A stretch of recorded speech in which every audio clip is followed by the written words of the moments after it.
You don't understand Aokiji. I'm gonna keep calling him that, and yes, I know his name is Kuzan, but I grew up with Aokiji. You just can't let that go right away. Just like so many things about the character, people seem to be missing it. I know some of the things I'm about to cover may cause a brain freeze, but just chill, because even with that being said, it's just the tip of the iceberg. All right, okay, I'll stop now with the Cole references, but you don't understand him like I do, is what an arrogant asshole would say. And even though at times that can be me, here's a better way to understand this. You do not view Aokiji like I do. But let me explain my perspective as to why he's not probably a top 5 character. I received a comment that stated, these chapters aside, it's clear that Kuzan has lost his way, and that the uncompromising nature of Koby represents the right path forward. By the way, spoiler alert, I heavily disagree with this comment. Also, Yonko versus Admiral Lifers. This is a neutral space and not the time for war. Let's truly evaluate this character because I think it's been laid out for us. The right path though, I wonder about that. What does that look like? Was Garp on the right path? Is Luffy? What about the terrorist that is Dragon? You see, we as readers, we have the luxury of perspective, and most times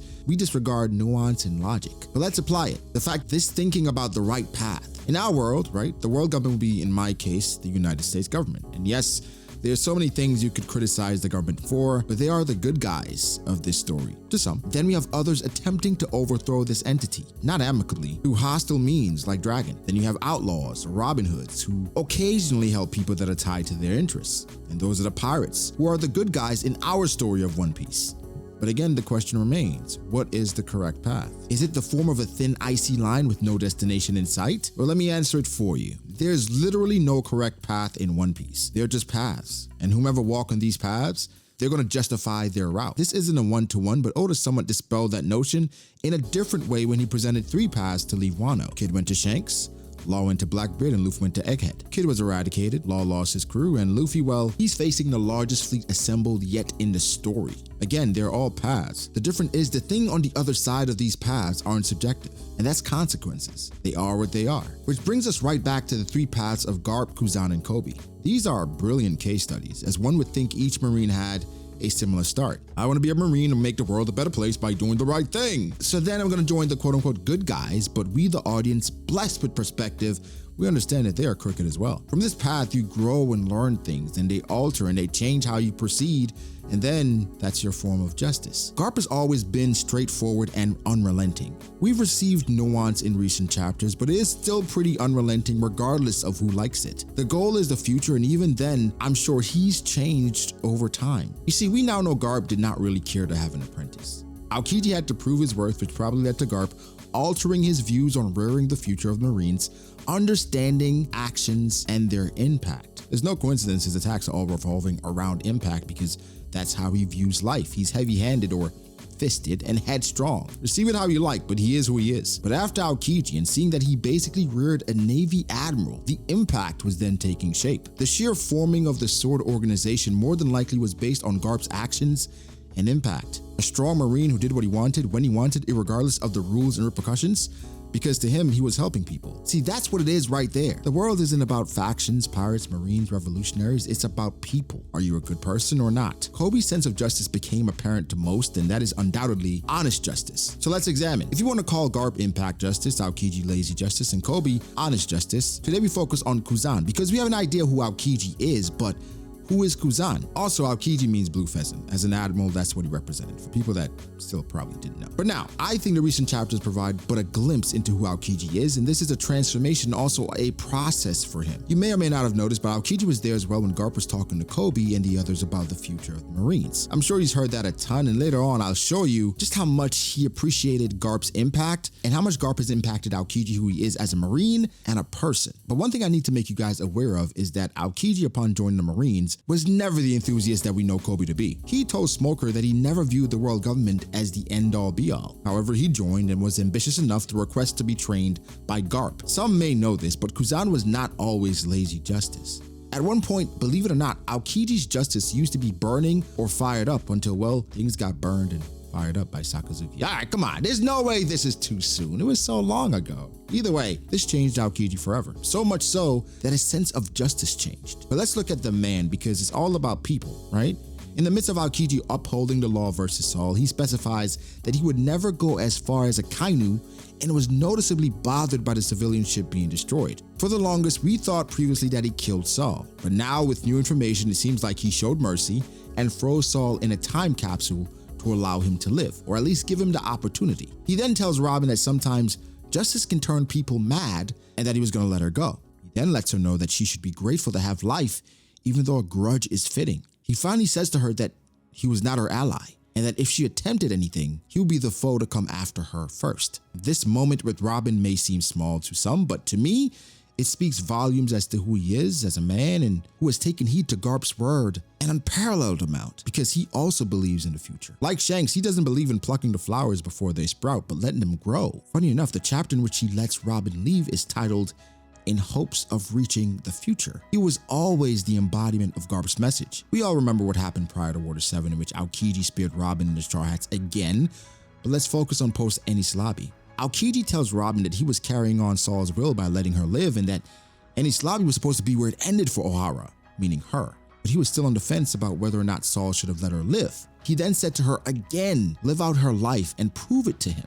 This man was intent on seeing the future play out. This is a good person. We understand and we are aware that Blackbeard does not trust Aokiji. But even if Blackbeard isn't his goal, he's aligned with him. And I think we understand he was a decent person back then, but what about now? He's a cold bastard who betrayed his mentor.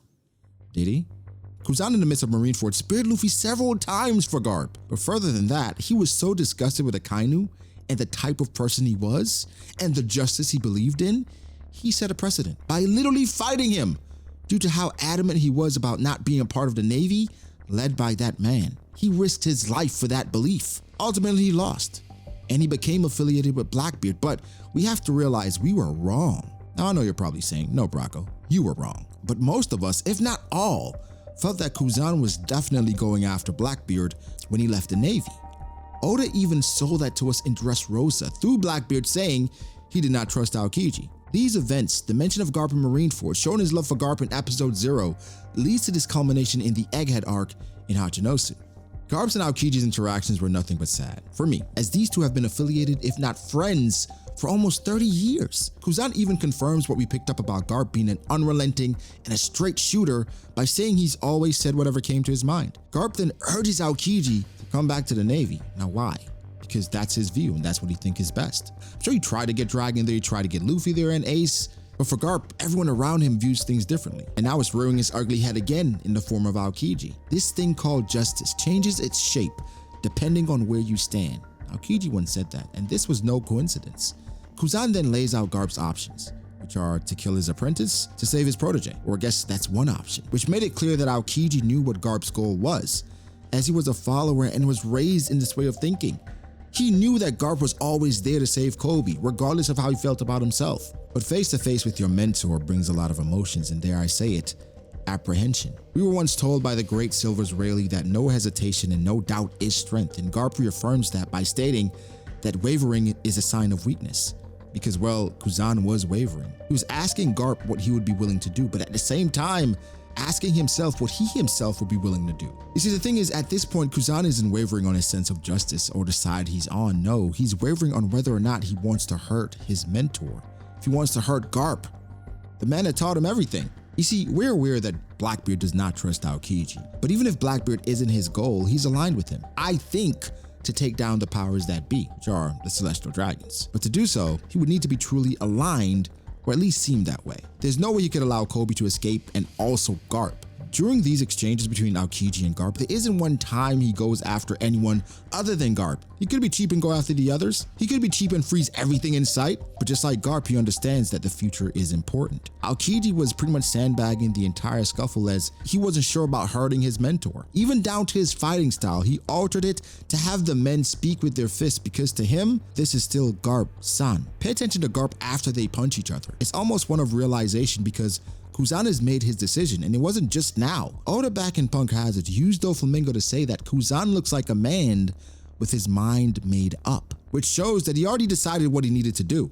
And after saving Smoker, he said that he was still himself. I'm still me. And again, guys, based off of the man we've been talking about this entire time, Does a man just change overnight from being who he is? No. But to address the comment which sparked this entire thing, Kuzan didn't lose his way, he found it. Did Dragon lose his way when he founded the Revos? And I think Oda is using this singular event in Ohara to show that this was indeed a canon event that impacted many individuals. Dragon and Kuzan are just a couple of the many lives that were changed forever that day. Even after knowing that Aokiji was in mourning when he met Blackbeard, while speaking with Smoker, he takes the time out to warn them of the gears coming undone and that the admirals would need to be mobilized. This is again after meeting and choosing the Blackbeard pirates. He is still himself. He is not changed, just on a different path of justice. Now in chapter 1088, what solidified my thinking wasn't the blitzing or even him stopping Garp's bleeding with his ice or even freezing his tears.